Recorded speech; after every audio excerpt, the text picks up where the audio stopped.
Yep. Okay.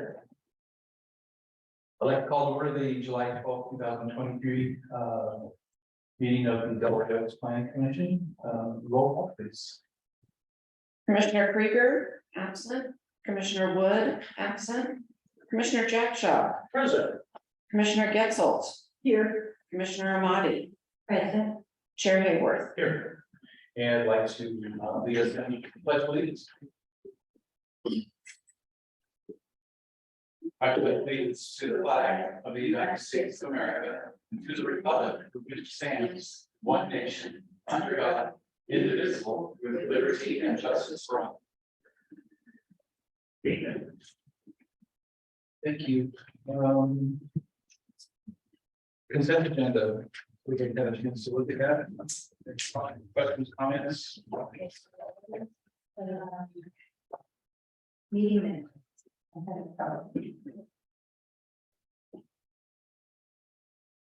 Okay, so in the meeting minutes on this is the second page. About a quarter of the way down where it says, Mr. Amati asks, comment beyond the setback, and Brandon comments, small setback issue remains. And I'd like to add to that I responded to that more than half of the building was beyond the setback. And then he clarified that what he was talking about was not necessarily how far from the setback, but from the street. So that's one comment. The second comment then is on the very next comment, where I comment that it's very visible based on where it's located. But I'd also like to add that I had also pointed out. So our thing was visible, and that makes it good for if we want to promote ADUs, but I also said that also makes it very visible that you're really what that is.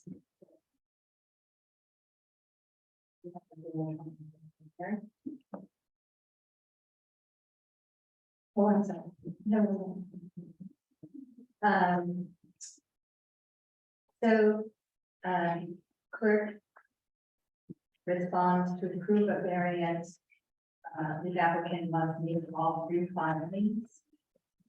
And I had asked the question, must be approved if it meets all three findings? And since we didn't have our legal counsel here, we didn't really have that answer. We were going to remember. I believe my statement was that it has to meet all three findings in order to be approved.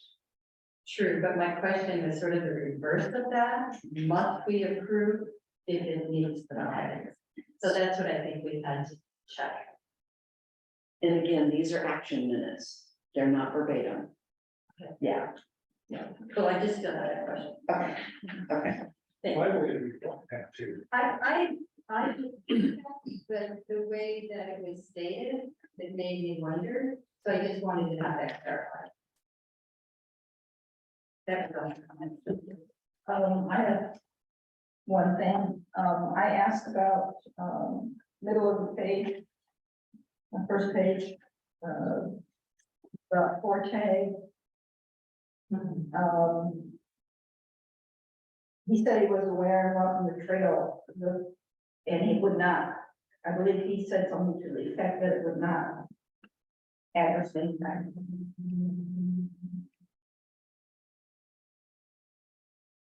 Are you saying it didn't end up in the minutes? I'm sorry? Are you saying it didn't end up in the minutes? No, Okay, again, they're not verbatim. I understand, Yeah. but I think that should be, Okay, he said, based on that, we'll add it. yeah, basically, he said it was not gonna be a, he said he was aware and welcome the trail, but also indicated it would not be an impact. Ever impact. Yeah, talk about them or- Either way.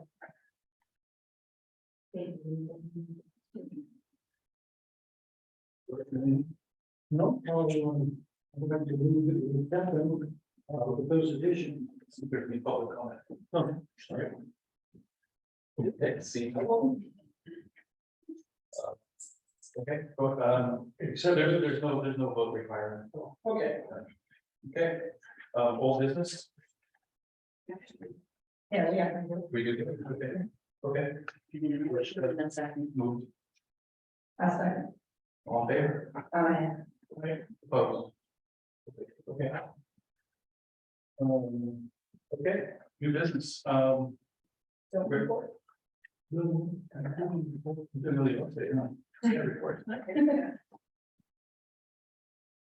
Questions, comments? They're small, usually it's a whole page, chock full, so I don't know if that's good or bad. There's a lot of money there, but, They're just getting finalized and taken off of the list. yeah. Yeah. Anyway. Finally, we'll get to those groups after all that. Yeah. Ooh, let me look at this.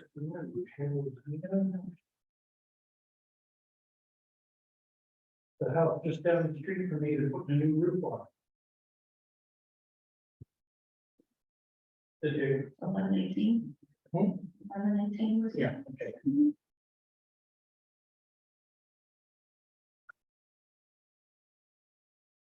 Okay, No question. all right, now we'll see. There is none.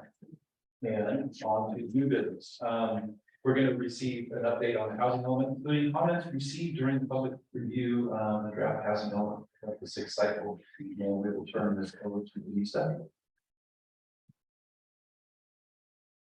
Please. Let me just learn how to share my screen now.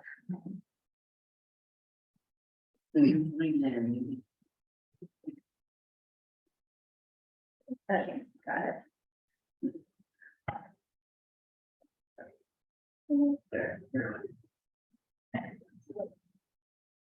I think what I want to do is try and.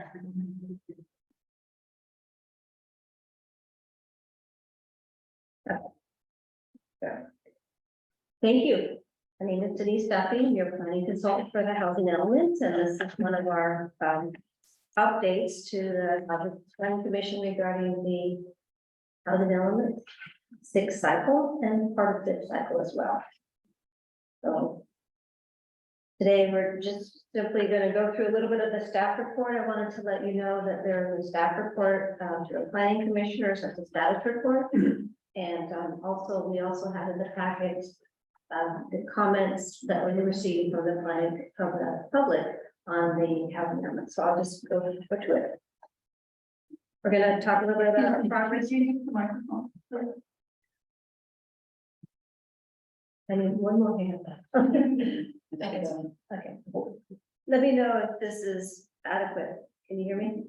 Yeah, it wasn't me, it was anybody listening in on the recording, so. Okay, The recording microphone is on the owl. yeah, Okay. this is for the outside, Okay. Yeah. Then I'm fine. so you're fine now. Okay. And I know that there's one member of the public and 3 participants, which I think I might be one. So we're going to go over today the progress today, just a little bit about the sites inventory that you've heard about before, because there's some comments on that. And discuss the letters received on the programs and strategies and just go forward next steps.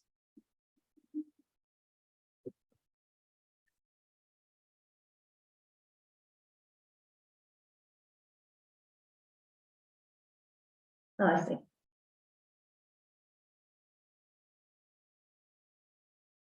So as we all know, we're looking at 184 units associated with Arena for the sixth cycle, and that's regional housing needs allocation. 98 of those are for affordable to lower income households from the AMBANK allocation projection. We have been on our way from the start, from the end of March, officially started.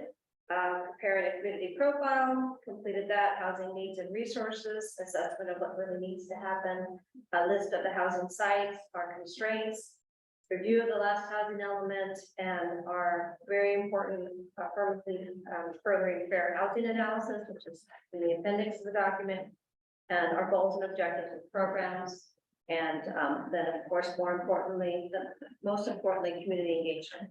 So for those of you who haven't seen the completed package, the big documents, and we have been working with completing all of the elements associated with the requirements that you just heard about, including initiating the project back in March, contract at the end of March, and approval of important elements there. We were busy working at that time on the permanently further fair housing. We've had a housing element workshop via Zoom. We submitted our tribal consultation requirements request. We did a planning commission city council workshop in May 9th. We had a meeting before you on the 17th of May, where we went through each of the programs and got input on that. Published the draft housing element, which is a local public review draft for 30 days, started on May 26th. This is the first opportunity for the public to see the entire document and to comment on it. And AB 215 was a legislation passed, identified a 30-day requirement for the public and any review comments prior to submittal to HCD. So we completed the document, completed the 30-day public review, and we're at the spot where we're receiving comments. We've also had a lot of interaction with HCD, Housing and Community Development at the state, calling and discussing sites inventory on some calls, and a field trip that the city manager attended with one of our staff, with HCD, a number of HCD staff. We've also submitted a required consistency analysis to the Airport Land Use Commission at the end of this month. And we're at our meeting here where we're going to prepare for the submittal to HCD. I did want to mention that at that time, even though we're submitting to HCD, there's still 90 days where they'll review and they can receive comments, public can provide comments, and we'll be able to understand a lot more after we submit to the housing to HCD and identify what comments they have on each program, et cetera. So this is by far not the end of the review period or the end of a time when public or planning commission and council have time to review what will happen after. I'll go at the end, there's sort of saying what the next steps are from our contractor. So I just wanted to also highlight that we had a wide notification via direct mail, email, blast, city website, hearings, announcements, after the publication of the draft housing element for the local review, and we received 2 comments. One was a letter from Monarch Unified School District. One was a letter from Landwatch, and both of those letters are included in the planning commission packet. They've been published on the city website for the last week or so, and they're also available, for anyone who wants to look at them. Any questions on them tonight? So I think because of one of the major comments from one of the comment letters, wanted to just revisit how the site's inventory review came about. We had meetings May 3rd, May 9th, May 7th, also meetings on March 16th, identifying what our available land area is. We're limited because of environmental constraints, including wetlands, a creek, just the airport as a constraint, as well as just being built out within the city. So we have been focusing on sites within the former corridor area, which each housing element has looked at that since 2006. And that's HCD has confirmed that through the 5th cycle housing element. So our sites, as you know, within the chapters of the housing element include sites 1 and sites 1A within former corridor, and additional sites K1 and K2. So I just wanted to highlight that. We have some constraints with the airport, and this map shows that of the available sites that we've identified, all of those which are within the area called airport influence area. Airport influence area does not have the limitations on the density, height restrictions, limitations on being able to actually develop in that area because it's outside of the safety zone or runway zone. And so that severely limits the city in terms of being able to provide additional housing, say in your commercial areas along Highway, along Country Hill Road, 1918. We also got a comment, and then we talked about this before, but I wanted to show this slide to identify the areas that are restricted through current deed restrictions. The former corridor area is obviously was a former munitions area. There are some very unexploded ordnance at the time and UXO, and there's been cleanup by the Army. When the Army passed the property over to the city, they identified certain areas that needs potential further cleanup, even though they felt it was clean their standards. Department of Toxic, DTSD, Toxic Controlled Substance. It's that acronym, but, is involved with putting, when the Army transferred the property, they put a deed restriction on a portion of the property that would require additional cleanup before clearance would be received by the city in order to develop those properties into residential, they could be developed to commercial. So if you look at this property in this area, you can see that there's an area that's not covered by the crosshatch. That's the area that's not covered by any deed restrictions. We've talked about this in previous planning commission meetings and discussions that I wanted to show the graphic that there's quite a large area. It's a question that came up before, whether or not there's an available area to develop the number of units under our RETA, and there is. Basically, of course, as you probably hopefully recall, that you don't develop the sites, the property to residential, but you have to show in the land use inventory that there are sites, land available where residential can be developed to meet the RETA numbers, the 184. Sure. Because the Army said that it would be further cleanup, is that on us or a developer, or would they clean that up out of curiosity? Developer. Developer. Yeah. Yeah, so I mean, I think this is part of what needs to happen if property were to be developed. In addition to, there's been a lot of discussion on, is there water to the site? But what's important to understand is that we are dealing with an 8-year planning cycle. So between until 2031, you need to have planned services and services that are planned to be in place to allow for future houses to be built there. So in accordance with the water, for instance, and sewer, Marine Coast Water District has had in their capital improvement program for a number of years surveyed the site. It's part of their area where they're planned for services, it's been planned for services within the former Fort Ord Reuse Authority. There's an agreement for water provision. I think it's a settlement agreement that was attached to that there's a certain limitation to the amount of water. So that was one of the comments that we're addressing as part of this update to our housing element. But the water that's available to serve the site is within the Marine Coast Water District. There's also a big concern from the letters previously we received on the last housing element is that are you going to exacerbate the overdraft of the Salinas Valley groundwater basin, as we identified also during the last final housing element update in the 5th cycle and those hearings. The available water is not only available from Salinas Valley groundwater basin.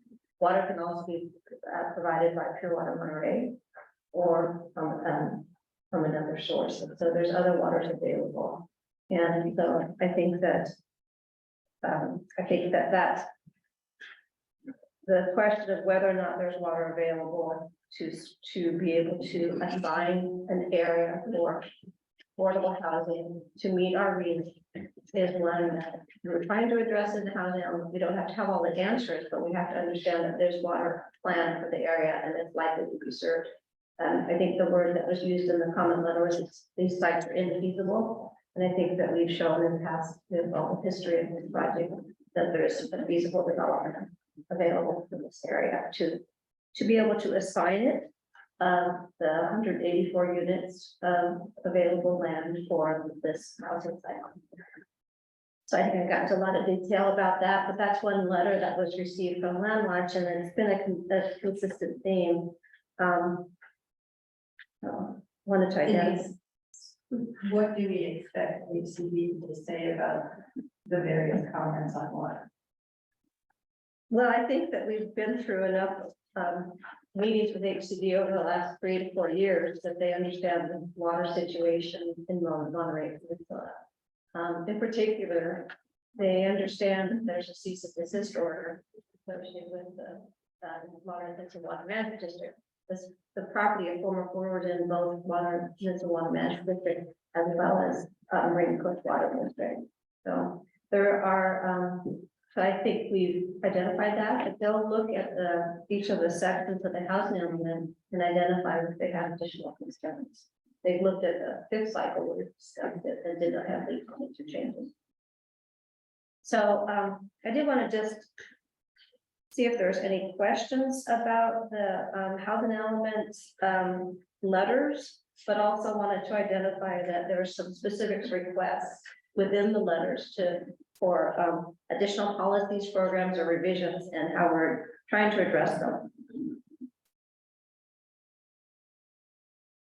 So in particular, the Monterey Peninsula Unified School District requested a new program to add a program of preferential housing for teachers and local educational employees.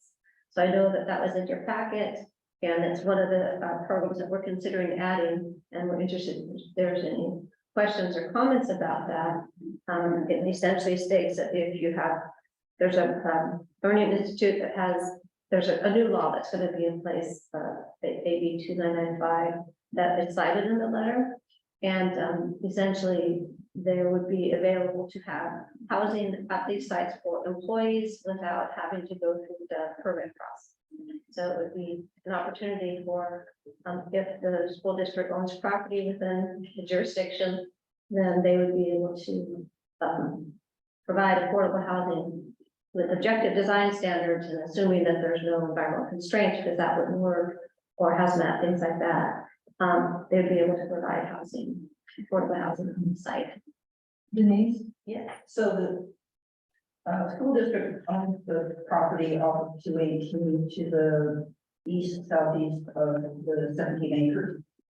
Yes, Is that, I think it's up on the screen, if that's the is correct. that large enough to put homes up there? I mean, that, as far as I know, that's the only property the school district owns in the city.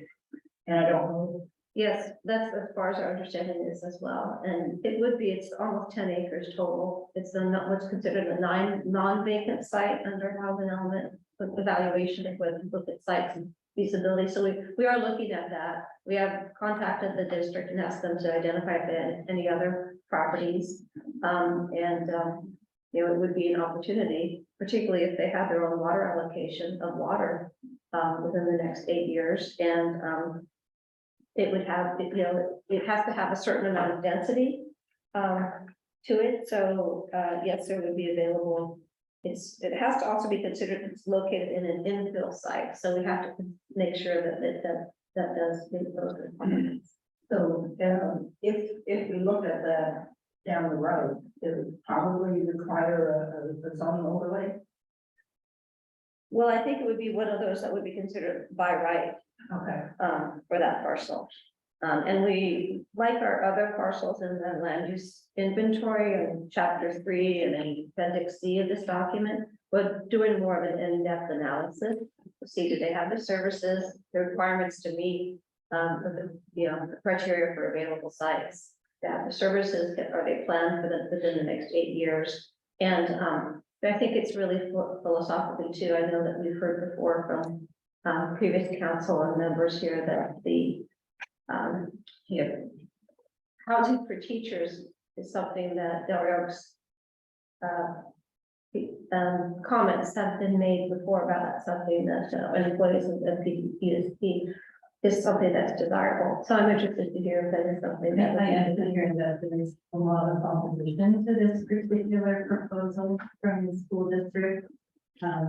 Basically coming from teachers who say, if you can afford to build us housing, you should be able to afford to pay us the wages that are equitable for the rest of the area and for assisted with housing.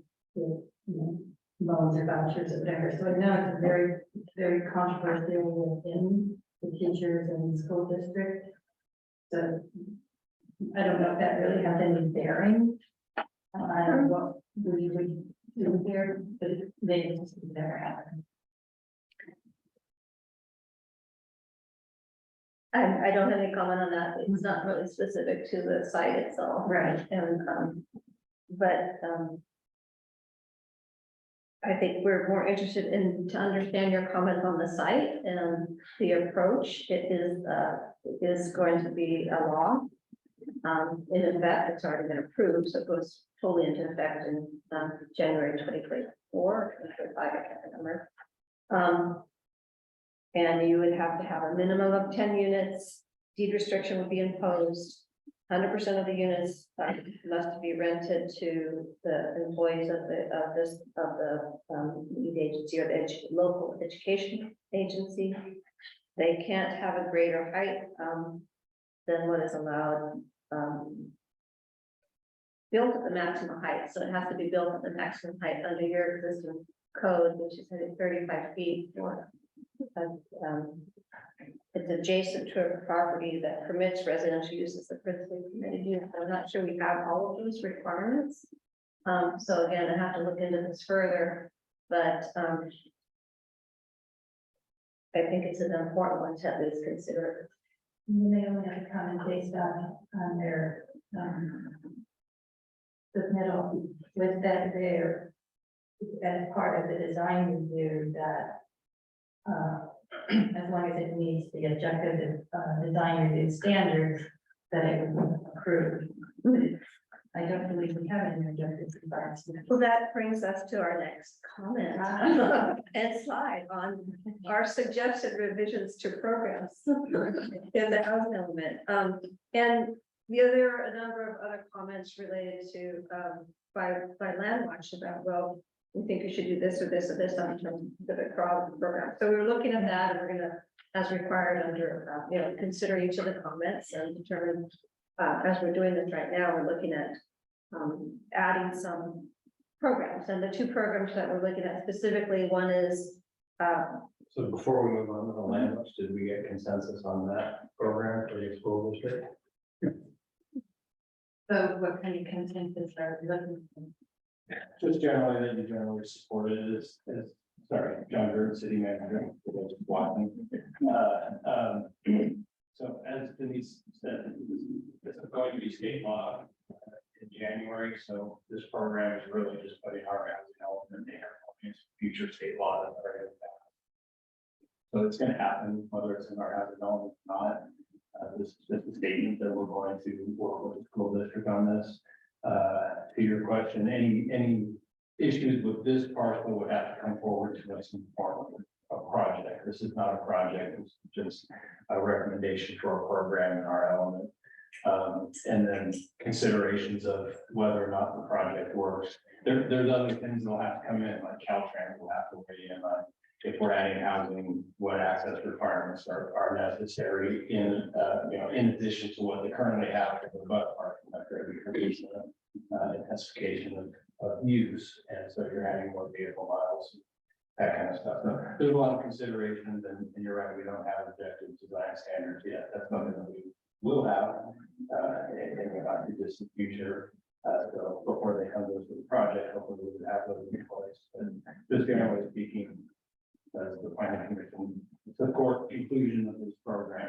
Let's just go down the line. Commissioner Getzel, can you support that? I definitely support that, and actually, I was gonna make a comment that I'm not sure when and where it'd be appropriate, but I do know, like, the Veterans Clinic, the VA clinic, is having a very, very hard time keeping doctors on staff and other health providers because of the high cost of living there. So anything that we can do to make it affordable for service providers, particularly teachers and healthcare and fire and police, I'm definitely supporting.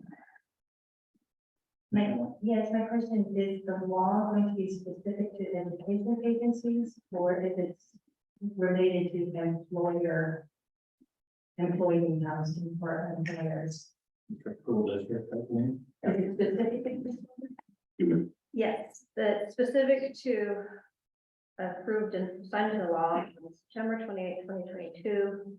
It's property, housing development projects on property owned by a local educational agency. To be allowable use of the project.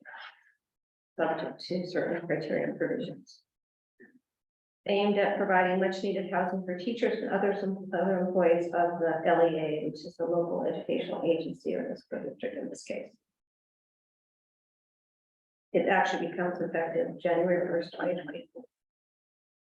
So my comment is that it's going to be lots and lots of the name developable. Right. So you're supporting. I'm going to say we're going to have. We're following along. Yeah, Commissioner Chapman. Open wide.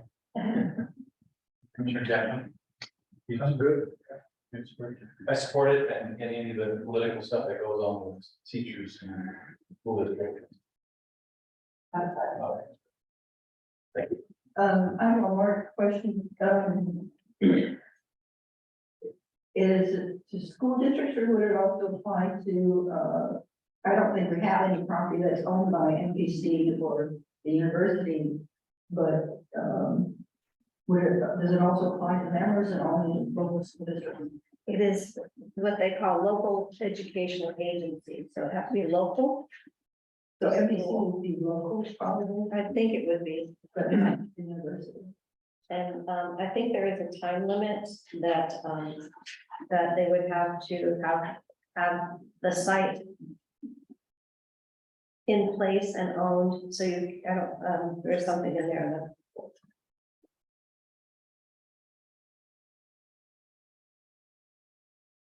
that they wouldn't be able to go out and buy it immediately. But I can't find it right now. Okay, thank you. So I'm here, Everybody would retain some clarity on that land. yes, but for, I think the question is related to other problems. Other properties and other education agencies.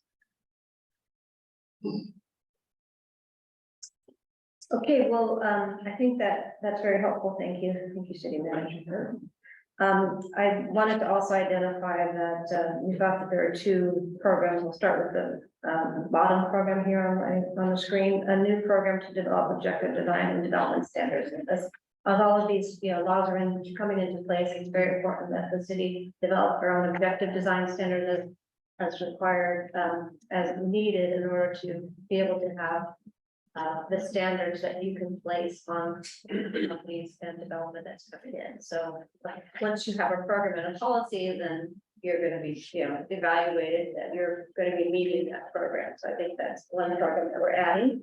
If you want to go to the same approach or ask questions and see if that's something that is reasonable to each of you, or you have any opinion, yes or no, that would be very helpful. I'm definitely for developing objective design and standards. I don't know, regularly. I agree with me, I definitely agree that that's something we need to do, but I do question your approach that they're going to use to do that. And maybe John can help us on that. We don't have a budget. That's not part of this discussion yet. I agree. I agree as well. Excuse me, thank you very much. That's helpful. We will work to provide some parameters in there in the program, but I think the approach is that development of them and then some timeframes on that. So we have objectives and a timeline and responsibility as required under the housing law. And then another program, it's a requirement that the city needs to adopt an updated safety element. And then there's state law also for coverage of the environmental justice element. We're putting in a program that would state that this should be done within 1 year of adoption of the sixth cycle. So that we can get up to date with the safety element and be consistent with state law. The program to again put us on a time frame and it's been commented on before for different programs, previous housing elements.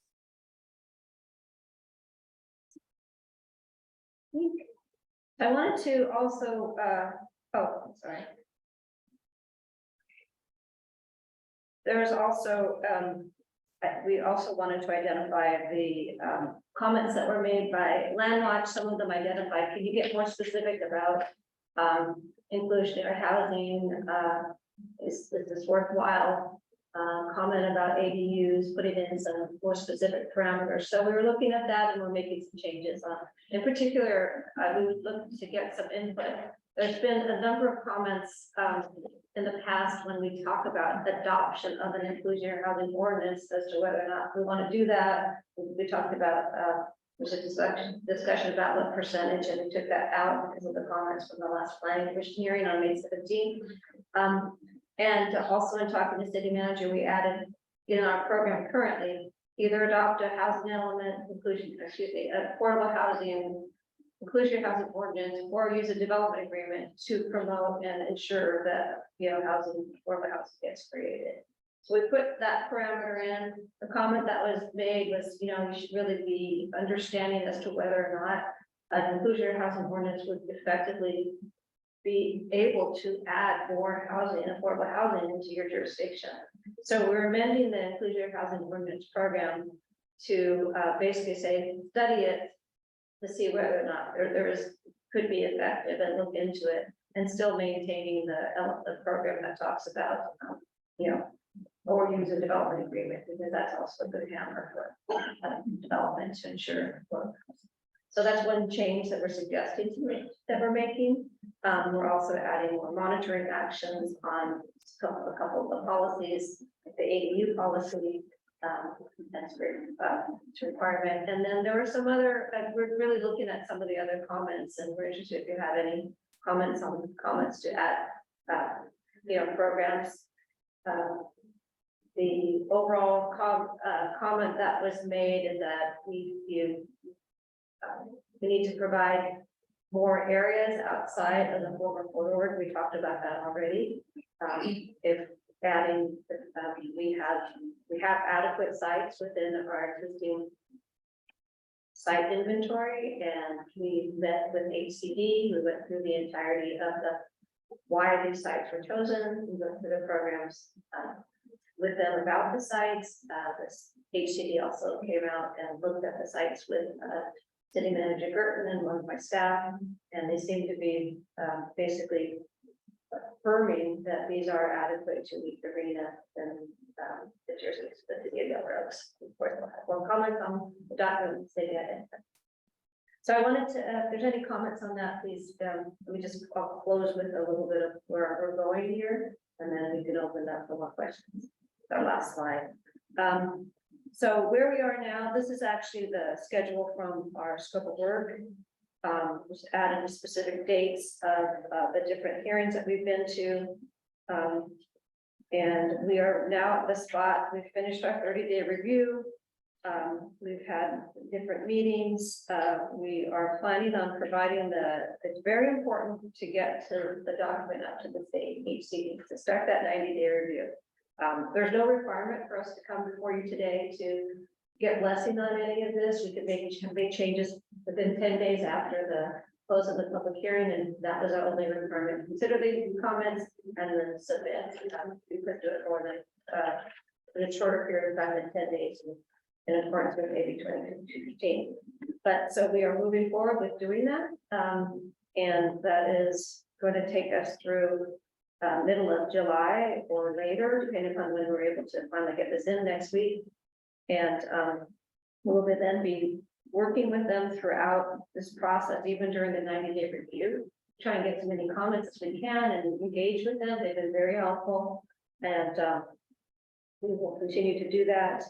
And so our next steps are for planning commission and to come back with, and the city council to come back and have let us review the comments that HCD does provide after their 90-day review, any other comments that we receive, and then go to work with making those revisions to make it work for a compliant and adopt that prior to the December 15th.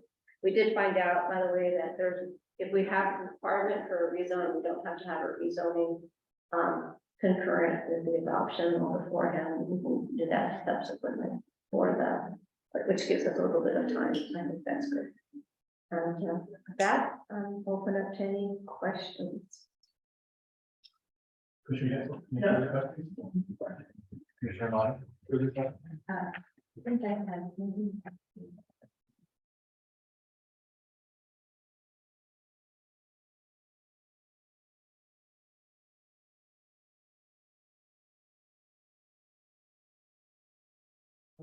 Water to them. The land watch does talk about vacant and non-vacant, upzoning. Have any comments on those comments? Could you identify the location? They're just, it's more general, that in general, we should be looking at vacant and non-vacant, both residential and commercial places that could be upzoning to rezone. I think that's exactly what we've been doing throughout the site inventory, and I think it's pretty clear, we need rezoning. We have very little, if any, residential zone property. So that just goes back to our, we don't need that ahead of time. We can do rezoning later, we do that. I think it's specific to the, it's specific to the land watch comment. They are looking at upzoning all more properties in the city and have proposed rezoning that zoning. So upzoning is, increasing the density on these properties. I think one comment response to that is that we have an ADU ordinance, so on all R1 properties and all commercial properties, here you could provide ADUs and junior ADUs. And so that is a form of increasing the density on R1 or other residential properties.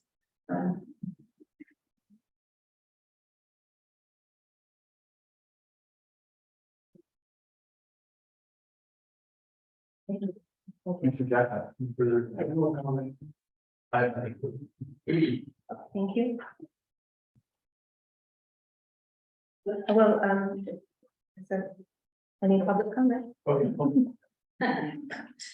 Thank you, Denise, for the presentation. I'm super excited to hear about these new programs. So thank you for those, the objective design standards, the safety element. I'm very happy about that. I do have a question about talking about the inclusionary housing ordinance or a development agreement. Can you tell me what would make us decide one or the other? I think that, sure, Councilmember Shirley, I think that really goes to the approach of flexibility. We want to be able to, the intent behind the program is if inclusionary housing ordinance is a method that we can ensure more affordable housing, et cetera, on the site or adequate affordable housing or more citywide, then we would use that. But there's also a large piece of property that we, in the former Fedora, in these sites that will almost assuredly have to have a development agreement. And so if you don't have an inclusionary housing ordinance in place, another method, and a very good method, is to identify the contractual development agreement that will be providing X percentage of housing for affordable at this income levels through a development agreement. So it's just a matter of being able to say, you just don't have, in response to the comments that we received at the planning commission too, you don't just have to do an inclusionary housing ordinance. There's other methods to approach that. I see. And so would we state ahead, like before we even have a developer, what we would expect, or we wait until we have a developer, and then in that agreement is where we state the percentage of affordable housing we expect? Yeah, it's normally specific to a development property. So it would be specific to the property, and typically that's a negotiation and an agreement between the property owner, city in this case, Yeah. and then developer. So if you have any comments on certain percentages, I think last time people, planning commission, in that there was sort of, why put a percentage on now if we could get more later or not, so. Yeah, well, I know it's hard for developers to make it economically feasible if you put the percentage too high. So I think the density bonus ordinance can help with that. And I know that you have a program that states that we're gonna do it in accordance with the state law, and my understanding is that that state law may actually change soon. So I'm assuming we would just follow that idea that we would be able to provide some density bonuses to developers who will State satisfy density, our need for affordable housing. thank you, excuse me, yeah, the state density bonus law has been changing a lot over the years. So as soon as you develop the state density bonus law, our ordinance, the city, it changes. So we amended our program a little bit to acknowledge that, and it is a program that basically is follow the law. So state density bonus is law.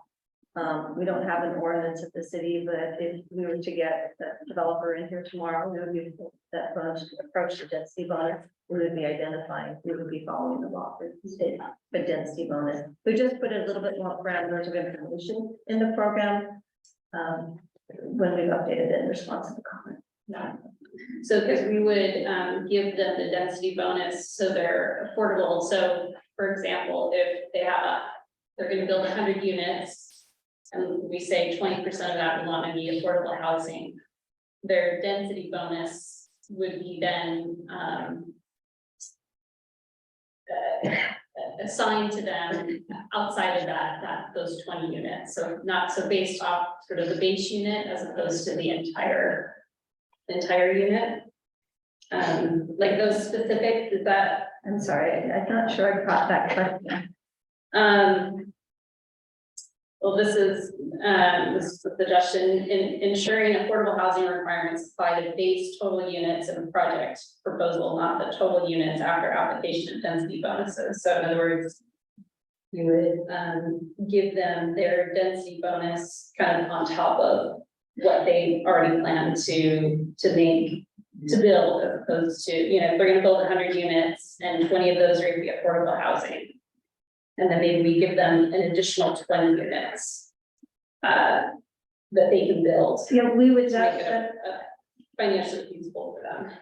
I think that, I think that's just a citation of law. Okay. Some of the other incentives that we may give developers, like increasing height limits or reducing parking, deferring development fees. Does that go, do those specifics go into our housing element, or do those go into policy down the line?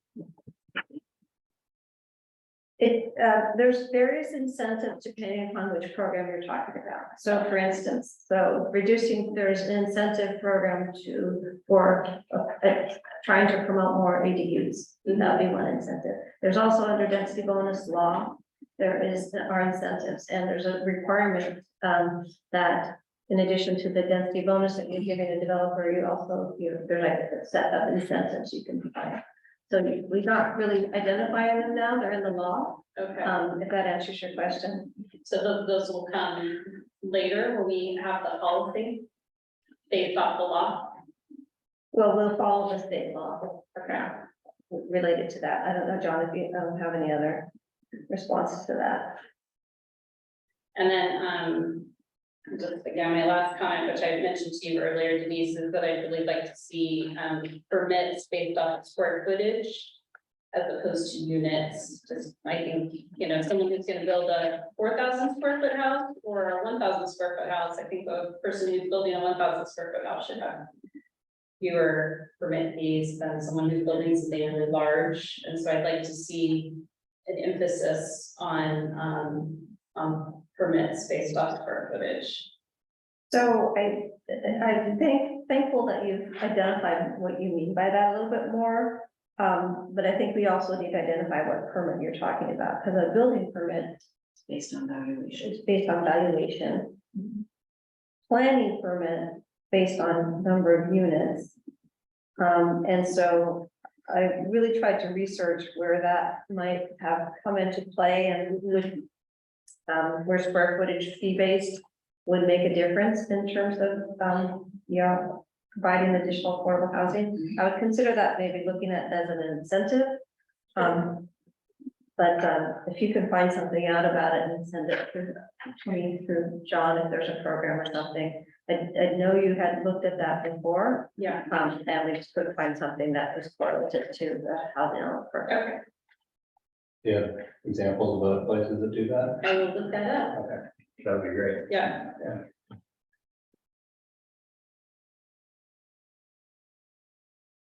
Hey, we're just, yeah, we're down public comment. Yes, Okay. So Denise, meeting people must. No, I really appreciate all the input and it's very helpful. Yeah, it would be good, you can make noise. Okay,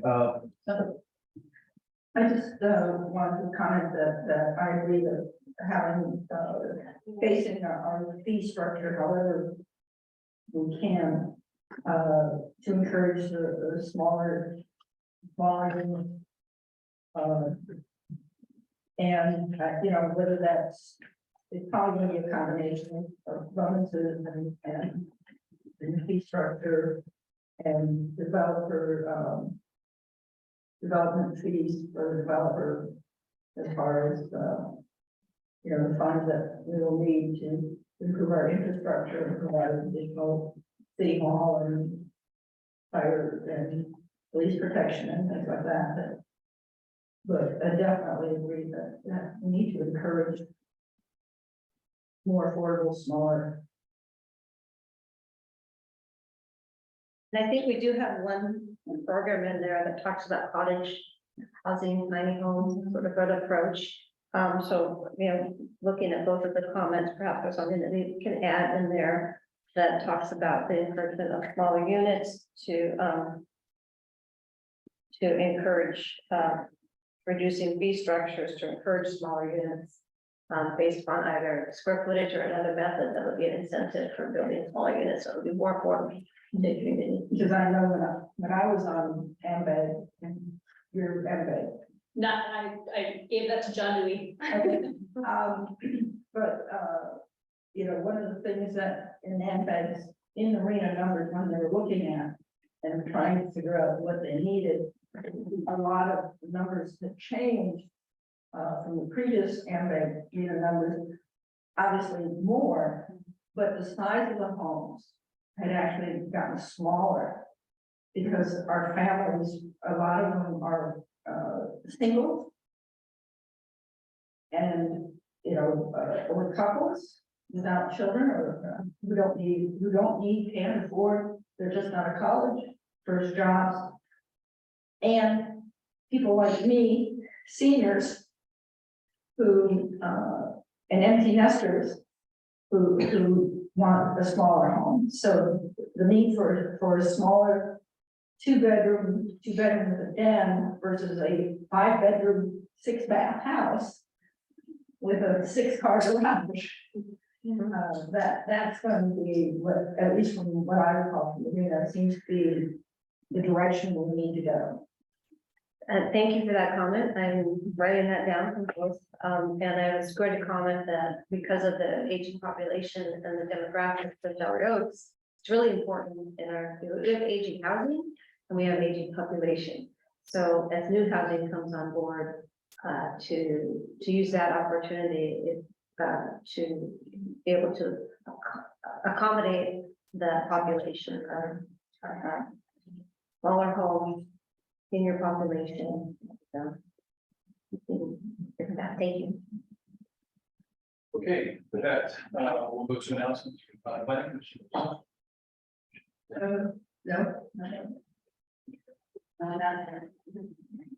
Just sort of a general comment, I'm a little set back with the state mandating ADUs, excuse me. Especially over on our side. Because we have very little control for putting an ADU in. There is not much room for off-street parking, you know, lots go this way or this way. And some cars are on the street.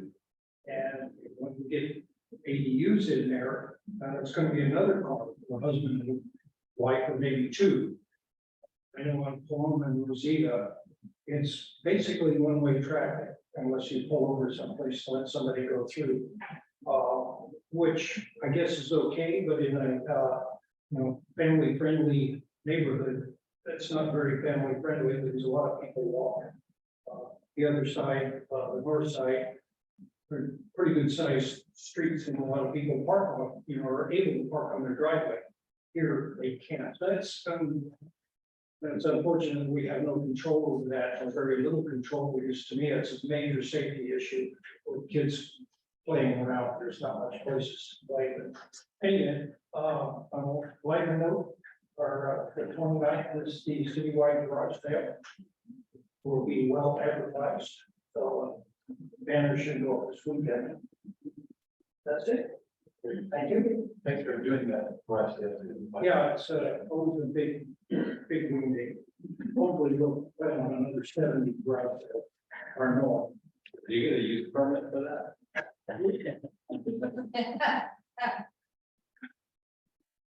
I'm on speaker this time. Okay, I have nothing, so, next meeting is Wednesday, August 9th. This meeting is adjourned. Thank you.